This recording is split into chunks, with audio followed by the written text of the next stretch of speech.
பேசாமல் ரெண்டு நெஞ்சும் பேசுதே, கண் பார்வை மெல்ல தூண்டில் வீசுதே. பேசுதே பேசுதே நெஞ்சுமே பேசுதே. ஹிட்லர், இப்போ நீ என்ன சொன்ன? அம்மா மித்து, இவங்க தாண்டி உன்னை பெத்தவங்க. உன் அம்மா அப்பா அண்ணா அப்புறம் உனக்கு ஒரு தங்கச்சி கூட இருக்காங்கடி.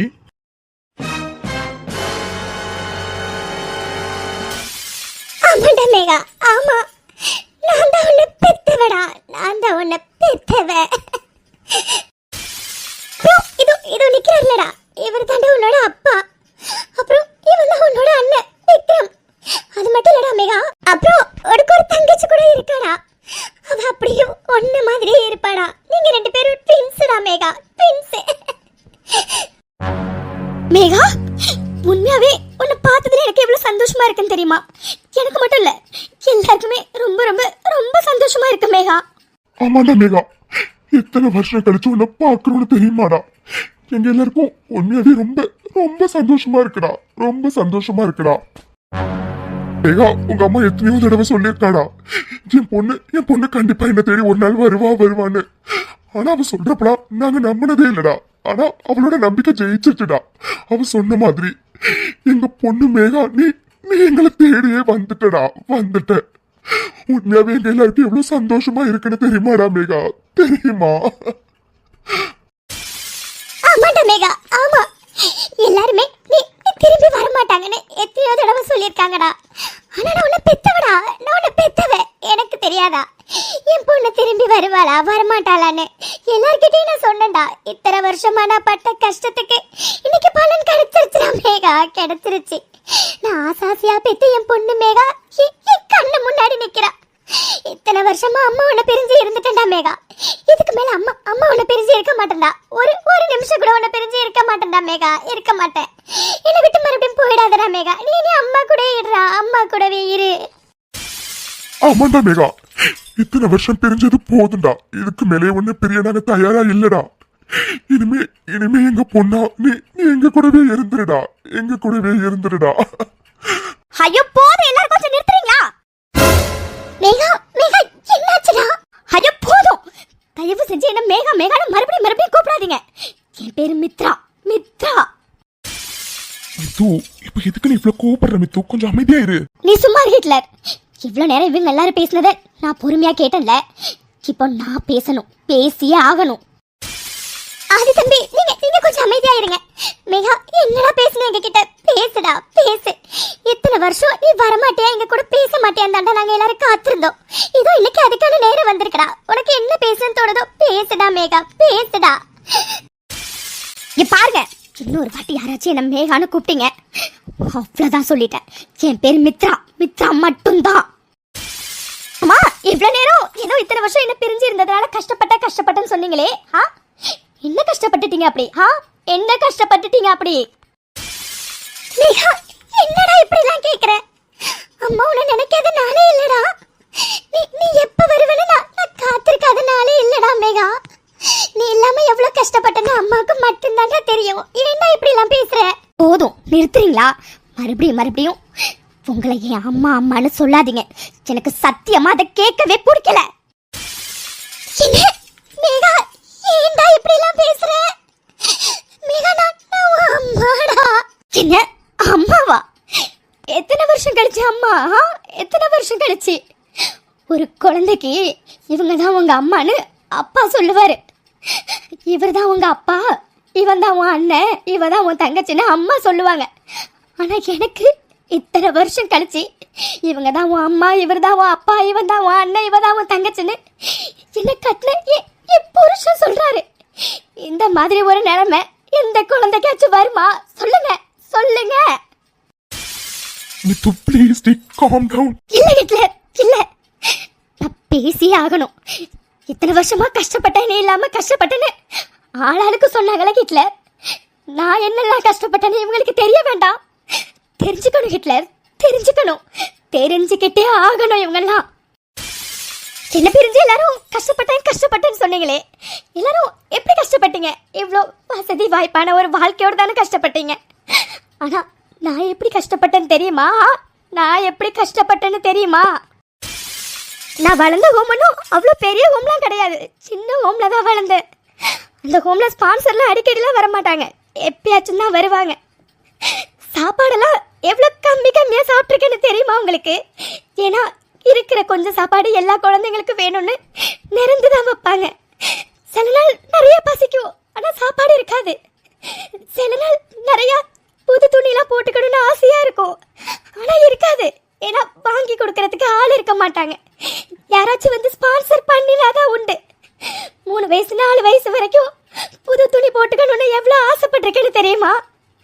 என்னெல்லாம் சாப்பிடணும்னு ஆசைப்பட்டிருக்கேன்னு தெரியுமா? எதுவுமே கிடைக்கல. இது எல்லாத்தையும் விடுங்க, ஒரு சளி பிடிச்சா, ஒரு ஜுரம் வந்தா என்னை கட்டி அணைச்சு உனக்காக நான் இருக்கேன்னு சொல்றதுக்கு, அன்பா 4 வார்த்தை பேசுறதுக்கு கூட ஆள் இருக்க மாட்டாங்க அங்க.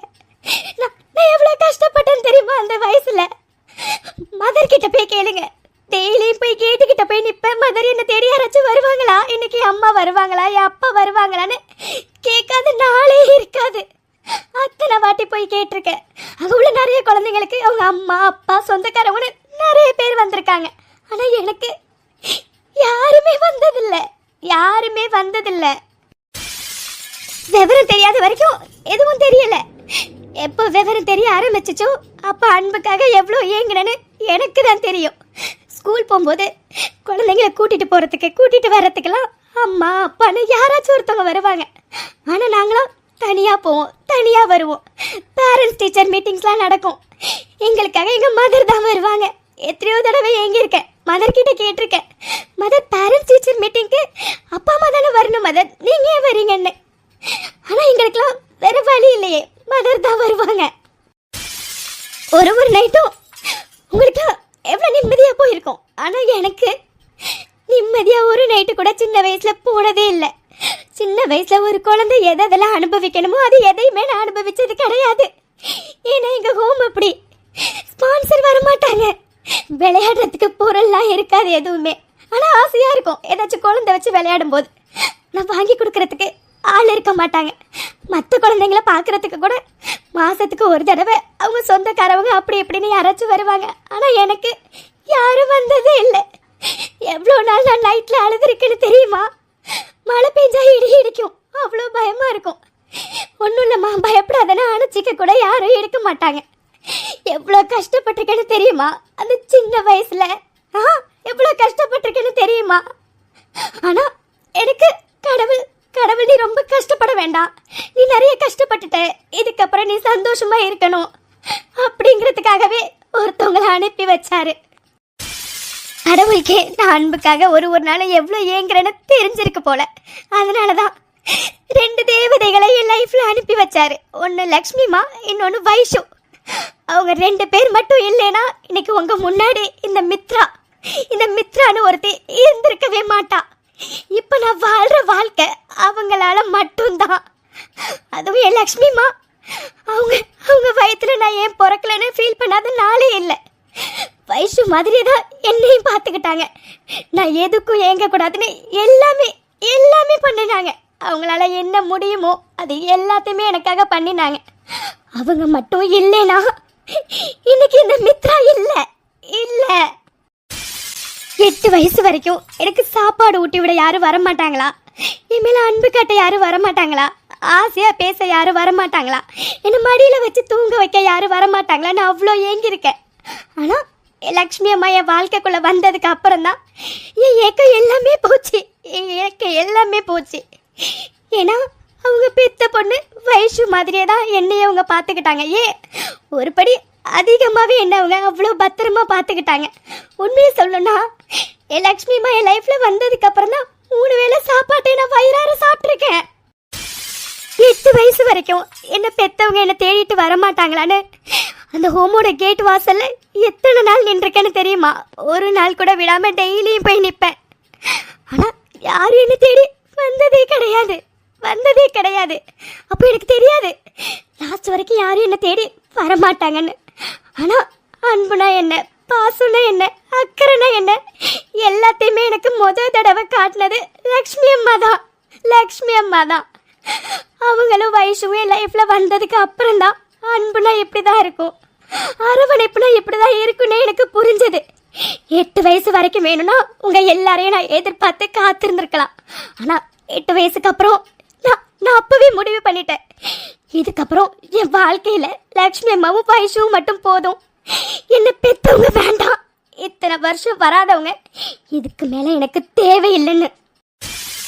இப்போ சொல்லுங்க, நீங்க பட்டது கஷ்டமா இல்ல நான் பட்டது கஷ்டமா? ஐயோ ஐயோ ஐயோ, இல்லம்மா இல்ல, நீ பட்டது தான்டா கஷ்டம். உன்னை இந்த அளவுக்கு கஷ்டப்பட விட்டுட்டோமேடா, உன்னை இந்த அளவுக்கு கஷ்டப்பட விட்டுட்டோமேடா. எங்களை மன்னிச்சிடுமா மேகா, மன்னிச்சிடுமா. நீ இந்த அளவுக்கு கஷ்டப்பட்டிருப்பன்னு நாங்க நினைச்சு கூட பார்க்கலம்மா, நினைச்சு கூட பார்க்கல. ஐயோ, என்னால தாங்கிக்க முடியலடா. ஒரு பெத்த அப்பாவா என் பொண்ணு இவ்வளவு கஷ்டத்தை அனுபவிச்சிருக்காளான்னு நினைக்கும் போது எனக்கு ஒரு விஷயம் புரியவே இல்லை. இத்தனை வருஷமா என்ன தேடி வராது நீங்க, இப்ப மட்டும் எதுக்காக வந்திருக்கீங்க? இப்ப மட்டும் எதுக்காக வந்திருக்கீங்க? இப்ப மட்டும் என் பொண்ணு மேகா மேகா மேகான்னு ஆளாளுக்கு உருகுறீங்களே. இத்தனை வருஷமா எங்க போயிருந்தீங்க எல்லாரும்? எங்க போயிருந்தீங்க? ஏன் இத்தனை வருஷமா உங்க கண்ணுக்கு நான் தெரியலையா? கண்ணுக்கு தெரியலையா? ஐயோ இல்லடா மேகா, என்ன நடந்துச்சுன்னு தெரியாம பேசாதடா மேகா, என்ன நடந்துச்சுன்னு தெரியுமாடா? போதும், நிறுத்துறீங்களா? உங்க சைடு எதையும் கேட்க நான் விரும்பல. நீங்க எது சொன்னாலும் அதை என் மனசு ஏத்துக்கவும் ஏத்துக்காது. ஒரு குழந்தைக்கு எந்த வயசுல அன்பு, பாசம், அக்கறை, அரவணைப்பு எல்லாம் தேவைப்படுமோ அந்த வயசுல எனக்கு எதுவுமே கிடைச்சதில்லை. ஆனா கிடைச்சது எல்லாமே லேட்டா. என் லக்ஷ்மி அம்மா மூலமா எனக்கு எல்லாமே கிடைச்சது, என் வயசு மூலியமா எல்லாமே கிடைச்சது. இதோ இப்போ எனக்கு அம்மாவா அப்பாவா எல்லாமா என் புருஷன் இருக்கான். டெய்லியும் தகட்ட அன்பு அள்ளி அள்ளி கொடுத்துக்கிட்டு இருக்கான். தேவைப்படும் போது கிடைக்காத உங்க அன்பு, அரவணைப்பு, பாசம் இது எல்லாம் இப்போ எனக்கு காட்ட நிறைய பேர் இருக்காங்க. இப்போ நீங்க காட்டுற எந்த பாசம், அன்பு, அரவணைப்பு, அக்கறை எதுவுமே எனக்கு தேவையில்லை, தேவையில்லை.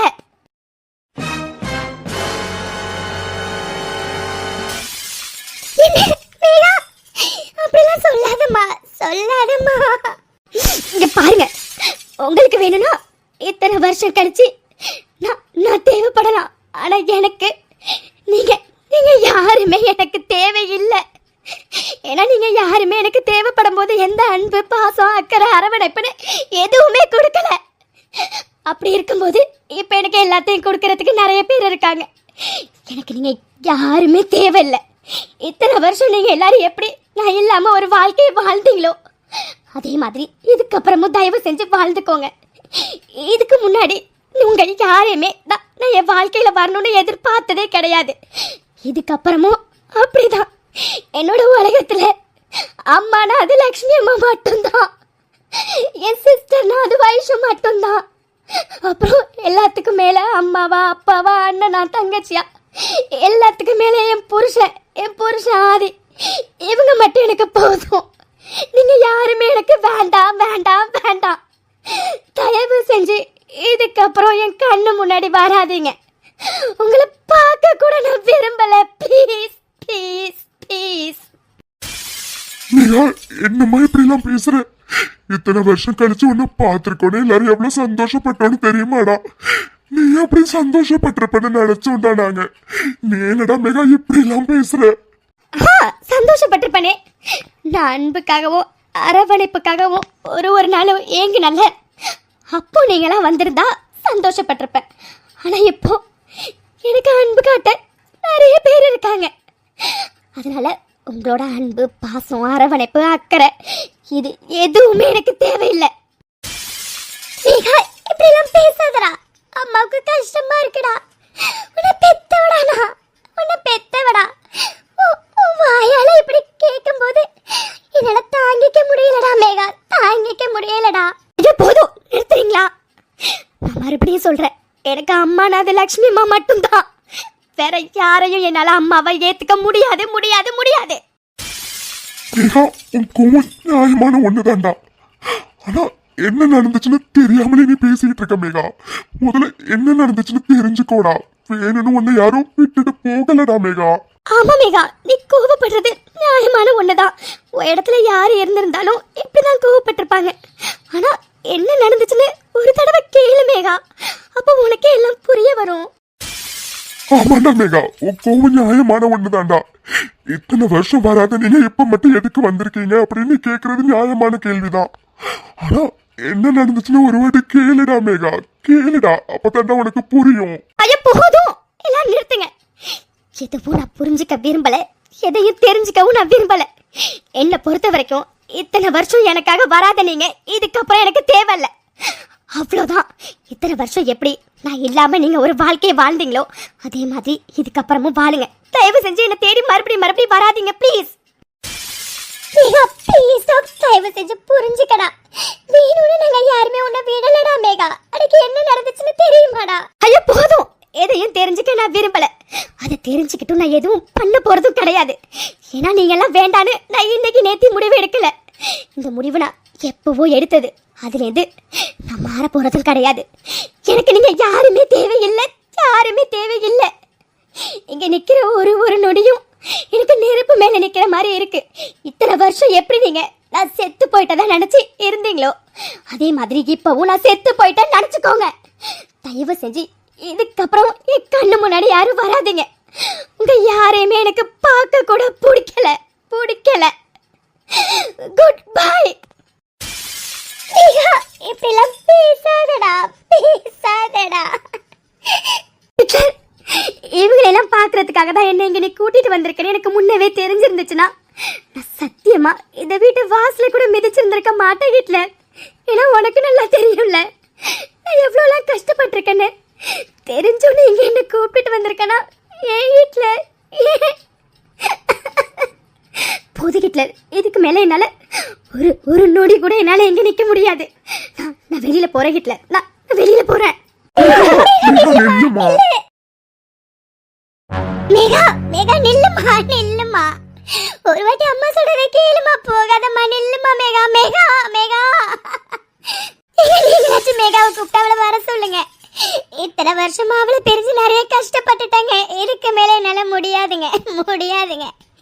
ஏன் மேகா எனக்கு வேணும். அவளை வர சொல்லுங்க, அவளை கூப்பிடுங்க. அழாதம்மா. அம்மா அழாதீங்கம்மா. மேகா இடத்துல யாரு இருந்திருந்தாலும் இப்படிதாம்மா பேசியிருப்பாங்க. அவ அவ்வளோ கஷ்டப்பட்டிருக்காமா, அதனாலதாம்மா இவ்வளோ கோவமா பேசிட்டு போறா. எல்லாம் சரியாகுமா, ப்ளீஸ்மா, அழாதீங்க. ஆமாமா, அவ அந்த அளவுக்கு கஷ்டப்பட்டிருக்கா, அதனாலதாம்மா இப்படிலாம் பேசுறா. ஆனா எல்லாம் சரியாகுமா. அழாதீங்கம்மா ப்ளீஸ்மா. இல்ல நீங்க யாரு சொன்னாலும் என்னால இதை ஏற்றுக்கவே முடியாது. இத்தனை வருஷம் என் பொண்ணு கண்ணால பாத்திர மாட்டோமான ஏங்காத நாள் இல்ல. ஆனா இன்னைக்கு என் பொண்ணு பக்கத்துல இருந்தும் அவ வாயாரியே உங்களை அம்மானு கூப்பிட பிடிக்கல, உங்களை யாரையும் பார்க்க பிடிக்கலன்னு சொல்லிட்டு போறதை கேட்கும் போது ஒரு பெத்த அம்மாவா என்னால தாங்கிக்க முடியல. ப்ளீஸ்மா அழாதம்மா. எல்லாம் சீக்கிரம் சரியாகிடுமா. இப்ப வேணும்னா அவ கோவமா பேசிட்டு போலாமா.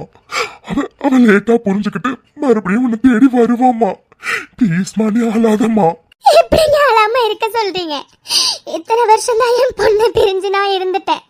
இதுக்கு மேலேயாச்சும் என் பொண்ணு கூட சந்தோஷமா இருக்கணும்னு ஆசைப்பட்டேங்க. அது தப்பா? ஆனா மேகாவுக்கு நம்ம யாரையுமே பார்க்க கூட பிடிக்கலன்னு சொல்லிட்டு போயிட்டாலேங்க. அப்ப மேகா இனிமே வரவே மாட்டாளாங்க நம்மள தேடி. அது என் தங்கச்சி கிடைச்சிட்டான்னு நான் எவ்வளவு சந்தோஷப்பட்டேன்னு தெரியுமா? அது ஏன்னா இத்தனை வருஷமா அவ இறந்து போயிட்டான்னு எல்லாரும் நினைச்சோம். ஆனா இன்னைக்கு அவ உயிரோட இருந்தும் அவ யாருமே வேண்டான்னு எங்களை தூக்கிட்டு போட்டுட்டு போறதை நினைக்கும் போது உண்மையாவே மனசுக்கு ரொம்ப கஷ்டமா இருக்காது. உண்மையாவே ரொம்ப கஷ்டமா இருக்கு.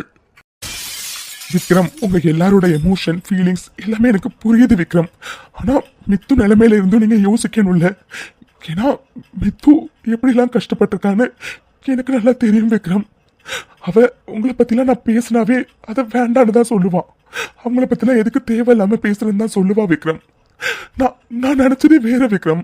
அவ என்னதான் என்கிட்ட அப்படிலாம் பேசியிருந்தாலும் அவ உங்க எல்லாரையும் பார்த்தோன்னே கண்டிப்பா சந்தோஷப்படுவா. அவளுக்கு இது ஒரு சர்ப்ரைஸா இருக்கும்னு நினைச்சுதான் விக்ரம் நான் கூப்பிட்டு வந்தேன்.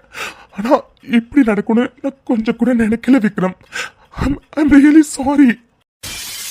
ஆதி, அவ கோபத்திலே நியாயம் இருக்காது. ஏன்னா ஒரு குழந்தைக்கு எந்தெந்த வயசுல அன்பு, அரவணைப்பு, பாசம் எல்லாம் கிடைக்கணுமோ அந்தந்த வயசுல அதெல்லாம் கிடைக்காம அவ ரொம்பவே கஷ்டப்பட்டிருக்காது. அவ கோபம் நியாயமான ஒண்ணுதான். அவ எங்க கிட்ட கேள்வி கேட்ட எல்லாமே நியாயமான ஒண்ணுதான். ஆனா எங்க பக்கத்து நியாயத்தை அவ கேட்டுக்கணும்ல ஆதி. அது கேட்காமலே போயிட்டாலே ஆதி. அந்த ஒரே ஒரு வருத்தம் மட்டும்தான் ஆதி. அந்த ஒரு வருத்தம் மட்டும்தான். அட்லீஸ்ட் என்ன நடந்துச்சுனாச்சும் கேட்டு இருந்திருக்கலாம்ல ஆதி. அவ வேணும்னே அவளை இத்தனை வருஷம் நாங்க தவிக்க விட்ட மாதிரி நினைச்சிட்டு இருக்கா ஆதி. இல்ல ஆதி, இல்ல, அது உண்மை கிடையாது ஆதி. அது உண்மை கிடையாது. சத்தியமா அன்னைக்கு அந்த போலீஸ்கார் உங்க பொண்ணு இறந்துட்டான்னு சொன்னதுனால மட்டும்தான் ஆதி. அவ இறந்துட்டானே நாங்க நினைச்சோம். அவ காணா போயிருக்கான்னு சொல்லியிருந்தா கூட நாங்க கண்டிப்பா தேடி இருப்போம் ஆதி. ஆனா இறந்துட்டான்னு சொல்லிட்டாங்க ஆதி. அதனாலதான் அது இந்த ஊரே காலி பண்ணிட்டு நாங்க போனோம். இதுதான் அது நடந்தது. இதுதான் நடந்தது. ஆனா இதெல்லாம் எப்படி மேகா கிட்ட சொல்லி புரிய வச்சு என்னால உண்மையாவே தாங்கிக்க முடியல ஆதி. தாங்கிக்க முடியல. விக்ரம், நீங்க எல்லாரும் எவ்வளவு ஃபீல் பண்றீங்கன்னு எனக்கு புரியுது விக்ரம். ஆனா மித்ராவுக்கு இது ஒரு பெரிய ஷாக். அவனை நினைச்சு பார்க்க முடியாத ஒரு ஒரு சம்பவம் இது. அவ இந்த மாதிரி அவங்க பெத்தவங்களை நம்ம மீட் பண்ணுவோன்னு நினைச்சு பார்த்தது கூட கிடையாது விக்ரம். நான் உண்மையாவே அவ சந்தோஷப்படுவான்னு நினைச்சுதான் இங்க கூப்பிட்டுட்டு வந்தேன். ஆனா இங்க நடந்ததே வேற மாதிரி இருக்கு விக்ரம். அவ மனசுல அவ்வளவு வலி விக்ரம். அவ்வளவு வலி, வேதனை, நிறைய நிறைய கஷ்டப்பட்டிருக்கா. அது எல்லாத்தையும் தான் விக்ரம் அவ கோவமா காட்டிட்டு போயிருக்கா. அவ கோவம் தணிறதுக்கு நம்ம கொஞ்ச நாள் அவளுக்கு கொடுக்கணும் விக்ரம். நம்ம உடனே போய் பேசுறதுனால அவ கோவம் கண்டிப்பா தனியாது. அவ கோவமா தான் இருப்பா. ஆனா அவளால மட்டும்தான் விக்ரம் என்ன ஏதுங்கிறத ரியலைஸ் பண்ண முடியும். அதுக்கு அவளுக்கு நம்ம கொஞ்சம் டைம் கொடுக்கணும். அதுக்கு நீங்க எல்லாரும் கொஞ்சம் பொறுமையா இருக்கணும் விக்ரம். இதை மட்டும்தான் உங்க எல்லார்கிட்டையும் நான் கேட்பேன். தயவு செஞ்சு எல்லாரும் கொஞ்சம் பொறுமையா இருங்க. மித்ரா முதல்ல இதுல இருந்து வெளியில வரட்டும். ஏன்னா இது அவளை எந்த அளவுக்கு அஃபெக்ட் பண்ணிருக்குன்னு எனக்கு மட்டும்தான் விக்ரம் தெரியும். முதல்ல அவ இந்த விஷயத்துல இருந்து வெளியில வரட்டும் விக்ரம். வெளியில வந்தாதான் அவளே ரியலைஸ் பண்ணுவா. அவளை மறுபடியும் உங்களை தேடி வருவா விக்ரம். அது வரைக்கும் அவளை புரிஞ்சுக்க ட்ரை பண்ணுங்க ப்ளீஸ். அது நீயாச்சும் கொஞ்சம் மேகா கிட்ட பேசுப்பா. தயவு செஞ்சு பேசுப்பா. அவளை வேணும்னா நாங்க விடலப்பா. தயவு செஞ்சு நீயாச்சும் பேசுப்பா. நீ பேசினா கண்டிப்பா அவ புரிஞ்சுப்பாப்பா. பேசுப்பா ப்ளீஸ்ப்பா. உன் காலில் வேணாலும் நான் விழறேன்ப்பா. உன் காலில் வேணாலும் விழறேன். ஐயோ ஆண்டி, என்ன ஆண்டி இப்படிலாம் பேசுறீங்க? ப்ளீஸ் ஆண்டி, அப்படிலாம் பேசாதீங்க ப்ளீஸ். எனக்கு வேற வழி தெரியலப்பா. ஏன்னா இத்தனை வருஷம் இறந்து போயிட்டான்னு நினைச்ச ஒரு பொண்ணு கண்ணு முன்னாடி உயிரோட நிற்கும் போது ஒரு பெத்த அம்மாவா அவளை அணைச்சி பக்கத்துலேயே வச்சுக்கணும்னு தானப்பா தோணும். அதே மாதிரி தான்ப்பா எனக்கும் தோணுச்சு. ஆனா அவன் நீங்க யாருமே வேண்டான்னு சொல்லிட்டு போயிட்டாலேப்பா. அது நீ சொன்னாவ கேப்பாப்பா. நீ ஒரு வாட்டி சொல்லப்பா.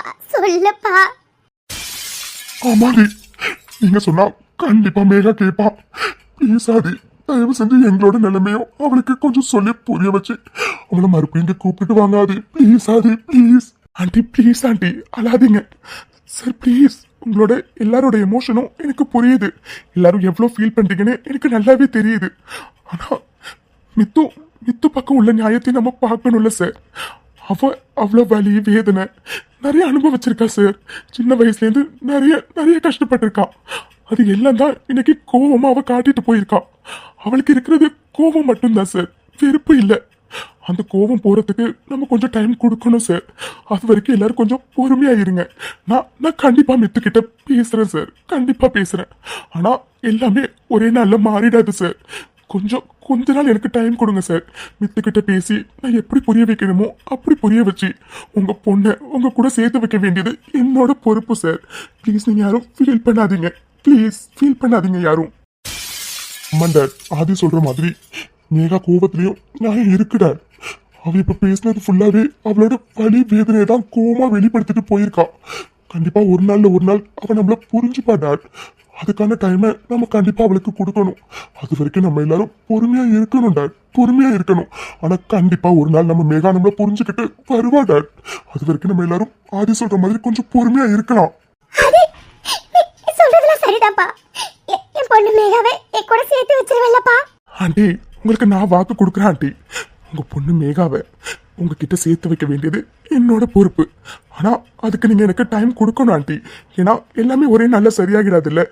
அவளுக்கு நான் கொஞ்சம் கொஞ்சமா எடுத்து சொல்லி புரிய வச்சு உங்க பொண்ணை உங்க குடும்பத்தோட சேர்த்து வைக்க வேண்டியது என்னோட பொறுப்பு ஆண்டி. ப்ளீஸ் என்ன நம்புங்க. சரி ஆண்டி, வெளியில மித்ரா எனக்காக வெயிட் பண்ணுவா. நான் கிளம்புறேன். ப்ளீஸ் யாரும் ஃபீல் பண்ணாதீங்க. எல்லாமே சரியாகும். ப்ளீஸ் யாரும் ஃபீல் பண்ணாதீங்க. Aadhi, thanks Aadhi. Thank you so much. நீங்க சொல்ற இந்த ஒரு வார்த்தையை நம்பிதான் அது எல்லாருமே இருக்கும். சரி ஆதி, மேகா வெளியில தனியா இருப்பான். நீங்க போங்க ஆதி, நீங்க போங்க. நீங்க கவலையப்படாதீங்க.